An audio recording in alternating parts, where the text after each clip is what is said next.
நாம ஸ்கூல் படிக்கிற காலத்துல நிறைய ரொம்ப மறக்க முடியாத சம்பவங்களை கடந்து வந்திருப்போம் இல்லையா?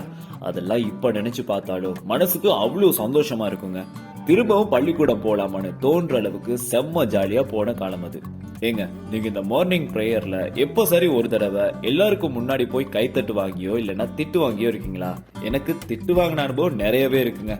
காலையிலே லைன்ல போயிட்டு லைன்லயே நின்று அடிக்கிற வெயில்ல ப்ரே பண்ணிட்டு கிளாஸ் ரூம்குள்ள வந்தா பிறகுதாங்க அப்பாடான்னு இருக்கும்.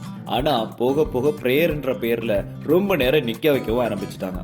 தேவாரம் மட்டும் பாடிட்டு இருந்த நமக்கு பாடசாலை கீதம், நற்சிந்தனை, அதிபர் உரை, ஆசிரியர் உரை, பரிசளிப்பு, பாராட்டு, திட்டு, பஞ்சாயத்து, எக்ஸசைஸ் பிளஸ் டான்ஸ்னு அத்தனையும் பண்ண ஆரம்பிச்சுட்டாங்க. இது போக பிரேயர் முடிஞ்சு லைன்ல போகும்போது முடிவெட்டலன்னு சொல்லி பிடிச்சு வச்சிருவாங்க. மென்ஷன் பண்ணி பேர் சொல்லி பிரேயர் முடிய நெல்லுங்கன்னு சொல்லிட்டா புரிஞ்சுக்க வேண்டியதாங்க இன்னைக்கு நாள் முழுக்க நமக்கு சம்பவம் தானு.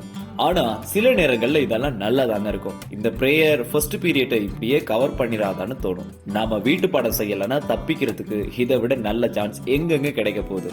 பிரேயர் டைம்ல நம்மள மாதிரி ஒரு அப்சர்வர் இருக்கவே முடியாதுல்ல. இன்னைக்கு அந்த வாத்தி வந்திருப்பாரோ, பாடம் எடுக்க வாய்ப்பு இருக்கா, ஹோம் ஒர்க் செஞ்சு ஆகணுமான்னு நிறைய தோணும்ல. இதெல்லாம் ரகசியமா முன்னாடி நிக்கிறவர் காதுல டிஸ்கஸ் பண்ணிட்டு இன்னைக்கு நாள் எப்படி இருக்க போகுதுன்னு மார்னிங்கே முடிவு எடுக்கிற இடம் தாங்க நமக்கு பிரேயர். ஒரு சிலர் தலைவலின்னு போய் சொல்லிட்டு கிளாஸ் ரூமுக்குள்ளே படுத்துருவாங்க. அப்படியே பிரேயர் நடக்கிற கேப்ல வீட்டு பாடத்தை கோப்பையும் பண்ணிடுவாங்க. அப்புறம் கேட்டுக்கு வெளியே லேட் கமிங் கேங்ஸ் வேர்க்க விறுவிறுக்க எட்டி எட்டி பிரேயரை பார்த்துட்டே இருப்பாங்க. ஆனா போக போக அவங்களும் லேட்டா வரத என்ஜாய் பண்ண ஆரம்பிச்சிட்டாங்க. ரொம்ப நேரமா பிரேயர் போகுமா இருந்தா ஒவ்வொரு விக்கெட்டா விழ ஆரம்பிக்கும். ஆமாங்க, ஸ்பெஷலா கேர்ள்ஸ் மயங்கி விழ ஆரம்பிச்சிருவாங்க. அவங்கள கூட்டிட்டு போகணும் ஒரு 10 பேர் கிளம்பிடுவாங்க. அப்படியே நாங்களும் எங்களால முடிஞ்ச சிக்னலை கொடுத்து சீக்கிரம் பிரேயரை முடிச்சிருங்கன்னு போராடுவோம். இருக்கட்டுங்க, ஆனா உண்மையாலுமே இந்த மாதிரி ஆக்டிவா நாம நம்மளோட நாளை ஸ்டார்ட் பண்ணி ரொம்ப வருஷமாச்சுல.